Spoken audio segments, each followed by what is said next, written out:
Hi, my name's Phil. I like talking about politics, and in this video I'd like to discuss the pantomime Brexit deal. This is the one where we were told yesterday that it had been agreed, and then, oh no it hasn't, and then, oh yes it has, and so on. But first, if you'd like to be notified of daily news in politics, please subscribe to the channel and click the bell notification icon. So, we've missed every deadline ever set, of course, but it does look like we're going to get a Brexit deal. Probably. Maybe at the time this is coming out, we can be more certain of one. I suspect not. I'm doing this quite late on the Wednesday evening.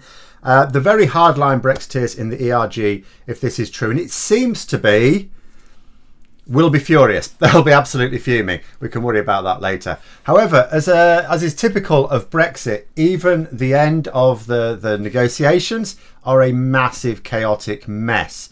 So yesterday, when it was another deadline, so we were told that agreement had been reached. Ursula von der Leyen and Boris Johnson had scheduled an announcement. Well, this is it. Because I started hearing things all through the day or through the afternoon. And it was like, is it? Is it not? It has to be signed off by Boris Johnson. The negotiating teams may be happy they've got agreement. But is there political agreement? Then Boris Johnson announced a 7 p.m. Announcement specifically on the Brexit negotiations. I thought, oh, this is it then. This is it. And that was it. Then von der Leyen cancelled her announcement. Then we started to hear that Boris Johnson might cancel his as well. And I saw this put really well. It's like you can imagine it on the one hand. Boris Johnson really wanted to make that announcement last night. Really wanted to. And the reason is so he would get all the congratulatory headlines the next day. You know, oh, I've got a deal against all the odds, all the rest of it. Pat on the back for old Boris. If he makes the announcement today on Christmas Eve, he loses all that because you know what? No newspapers tomorrow. It's Christmas Day, you see? So he wouldn't get those headlines. You know, that would be fitting in a way, wouldn't it? For Boris Johnson to have messed this up so badly. He literally picks the only day of the year where he doesn't get that slap on the back from the newspapers. You know, the only good news that will ever pass his lips. And he won't get those headlines. I mean, there will be headlines. It'll be reported on the television, reported on the internet. But imagine that. We finally get a Brexit deal and there won't be a single headline on it. Only a Boris Johnson government could actually mess that up. But it is what it is, or it seems to be. I mean, who knows? Later on, they may say, actually, we haven't agreed a deal. After all, if it was definite yesterday evening, they would have announced it. There was obviously some little technical wrangling going on. But I'll tell you what it means for the negotiating teams to think they've done it. Then it really looks like Boris Johnson definitely wanted the deal. And if he definitely wants the deal, why is he going to quibble over a technical point? He wouldn't. So I think we can still expect it. Maybe it's already been announced by the time this video comes out. I tried to do it as late as I could. We'll see. So then we start to get to the question. So why has Boris Johnson left it so late to get in the deal anyway? Because he surely can't have intended this. Yes, I know he wanted to leave it as sort of as late as possible, but not this late.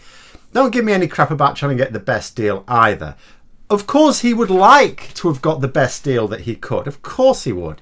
But I've been convinced for a while that he did want a deal, but that he'd also come to terms with the fact that the deal would massively favour the EU.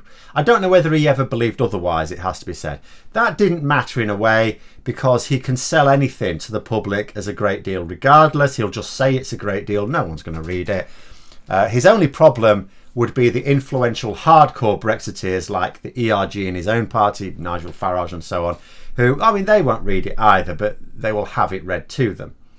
The problem with leaving this until the last minute to get a deal is, I mean, there's a danger you overshoot what the last minute is without realising. The accidental no deal, as I kept saying. After all, the EU might well have called it a day by now. Not permanently, of course, but they may well have said, look, you know, we can't get the EU Parliament to ratify it. Yeah, the EU Council can temporarily implement it, which sounds like what they're going to do. But and wait for the European Parliament to implement it in January. It's perfectly legal, but they'd said that they wanted to avoid this. So they could have said, look, Boris, we've run out of time. Go and have Christmas. Maybe improve your COVID situation and then come back in the new year and we'll see what we can do. They could have done that. They didn't. They could have done that. Now, if Boris Johnson was gambling on them not doing that, I mean, I think he took a risk. They could easily have just said, we've run out of time. Come back later. And then what? What then? Because Boris Johnson had told everyone, whenever people said, well, in a no-deal Brexit, what about this, and they said, don't worry, don't sweat it. We've got plans. We've got it covered. So what would then... That meant he couldn't possibly... He hasn't got a plan. Because if he had a plan, first of all, he'd have been able to tell us about it. But at the very least, those plans would have had to have been tested. And the people who ultimately have to implement those plans, you'd need to have told those. You have no plan if you haven't informed the people who need to actually carry it out. So what would happen if we did end up in a no-deal scenario? So people were saying, Prime Minister, what about these plans you had? Don't seem to be operational, do they? So clearly, Boris Johnson can't afford a no-deal Brexit. He can't afford those awkward questions being asked. So he needed a deal. Frankly, even with a weak deal, Brexit is going to be bad enough anyway. But he'll blame that on the public that voted for it. Well, this is what you voted for. Just like he blames the public for COVID. Couldn't really have blamed a no deal on anyone in the UK. I mean, you can blame foreigners, you can blame the EU, no problem at all. The newspapers are quite happy to do that, as all Brexiteers do. Just blame Johnny Foreigner, sure. But that doesn't cut much ice back home when you've lost your job and you can't get another job. They don't really need to know that it's foreigners' fault. They don't really need to know whose fault it is at all. They want to know that you're going to fix it. And if you don't fix it, well, at the next election, there's a load of other people that say they will fix it, so we'll vote for them instead. Is that all right? That's what we're going to do. So this was leaving it really late. Now, I thought that what he needed was an overwhelming number of Tory MPs to support it. That's what I'd said. And I thought he wasn't so much holding out for a better deal as waiting for more Tory MPs to come on side. His main aim isn't getting the deal through Parliament. That's easy. No problem. Theresa May could have got a withdrawal agreement through Parliament. All she had to do was work with Labour. No problem at all. The reason she did it is because she didn't want to split the parties. Same reason Boris Johnson. He doesn't want to create a large rebellion against him. So he needed enough MPs on his side for the rebels to be cowed. Too few in number to cause him a major trouble. Although we'll see next year whether that works. Now, I did see a Guardian columnist, Raphael Baer, pointing out that leaving it late just fits Boris Johnson's general modus operandum. The idea being that he's really bad at decisions. Now, we do know this to be true from those close to him. Even his supporters accept he does not like making decisions. The phrase dithers and delays, which is used against Boris Johnson, it's not just a barb created by the opposition. It's an accurate description of the Prime Minister that we have to deal with. I would say Britain's certainly greatest ever challenge in peacetime. I may argue at all, but certainly in peacetime. The idea is that by delaying certain there's all these options you can't choose. By delaying, certain options fall away. They're no longer applicable. You can't apply them. And if you leave it long enough, if you procrastinate long enough, pretty soon there's no options as such, because there's only one thing you've got left to do. So at that point, you say the situation's got so serious that you say, well, we had to act. There was this situation, we had to act, and this was the only obvious course of action, which at the time will be true.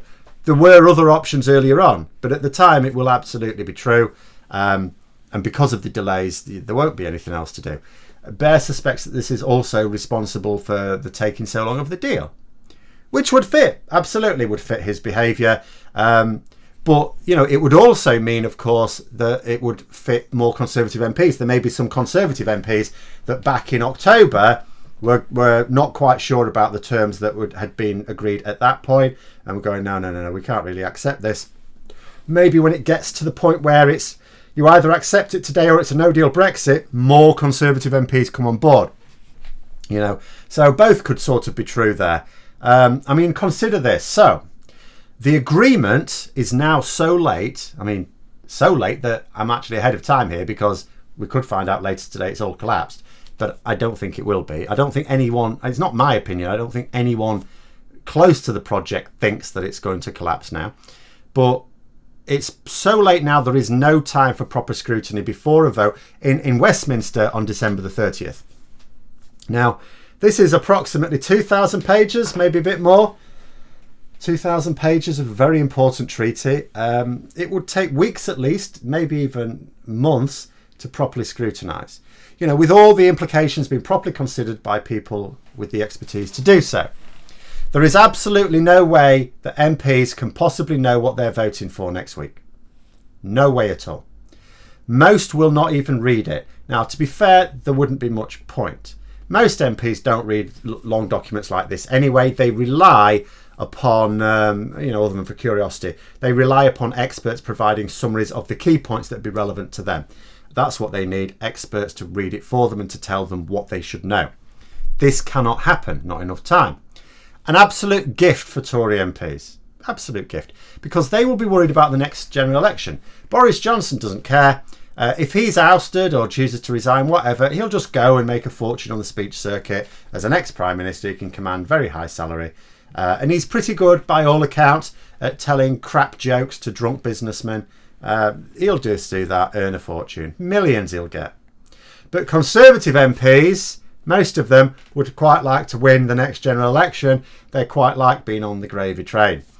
But voting under these circumstances, see, what they can do is, so they vote for it.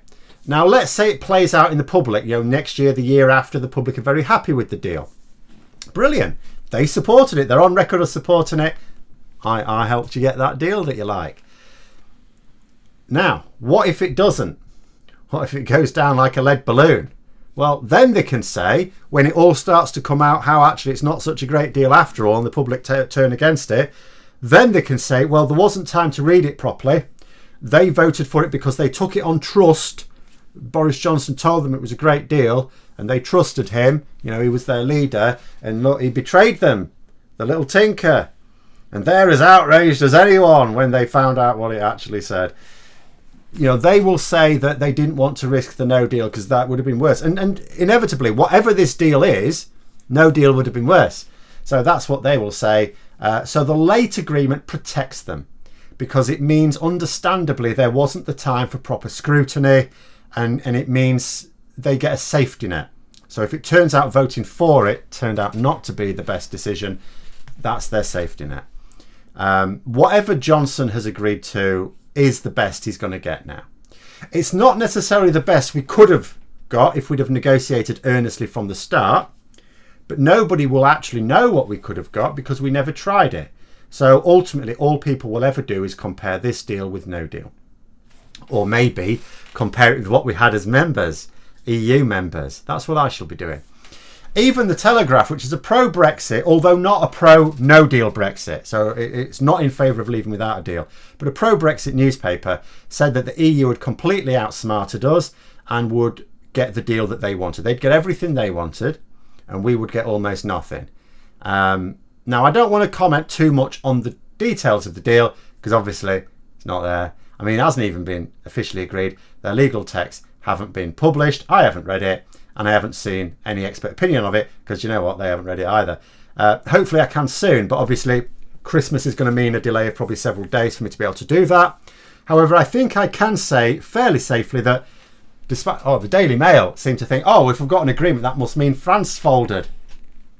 Like I said, I can't say without knowing the details, but I strongly suspect that absolutely there was some folding going on. And if anyone folded like a cheap deck chair, I rather think it was probably Boris Johnson. What about you? But we needn't speculate. We'll just have to wait. I have absolutely no doubt whatsoever that Johnson will come away with a fishing agreement that does more for the UK than the EU starting position. So he'll sell that as a victory. But it will also be very far away from what he was insisting on for most of the year. He will say that he's brought back a free trade deal and that we don't have to follow any EU rules, which will be both true and misleading. It will be a free trade agreement, and we don't technically have to follow any EU rules. However, if we diverge from any EU standards, any relevant rules, then the affected goods will then be subject to tariffs. So, as a result, no longer be traded freely. But like I said, there's no rush on any of this. I don't mind waiting until it's all published and being analysed. I know it will be better than a no-deal Brexit. It will be given the choice we've got, it'll be a good thing. Politics, I've always said, isn't about getting what you want. it's about getting what you least hate. It's always that. Always that. You know, people are, oh, I don't like that politician or that politician. Okay, which one do you hate the least? Vote for them. Vote for them. That's what politics is. This is the one I hate the least. So it's good news. It's very annoying to Brexiteers. So that's extra good news there. There it is. It's worse than we have now in the transition period, and as we had as EU members, of course. So it's not great overall. It's been described by a pro-European as a trade reduction treaty because it reduces our level of trade compared with what we have now. I still prefer Ian Blackford's extreme Tory Brexit. I think I'm still going to call it that because even with the deal, that's still what it is. And just finally, there is another sort of benefit, I suppose, in this huge delay from Johnson in getting this agreement, and it is that when if it is implemented straight away, there will be, I mean, there are businesses that have already had to make certain decisions, absolutely, but it does at least mean we don't have that awkward position of agreeing a deal, can't get it properly ratified for a few months, so we have several weeks of no deal chaos, which was a realistic prospect. But there we go anyway. Those are my initial thoughts. If they finally announce it, there'll be more later. In the meantime, the government cocked something else up yesterday. That'll be in the next video. So until then, I hope you found the video interesting. If you did, don't forget to click the like button. And if you'd like to support the channel further, please also click the Patreon link for details. And until next time, I'll see you later.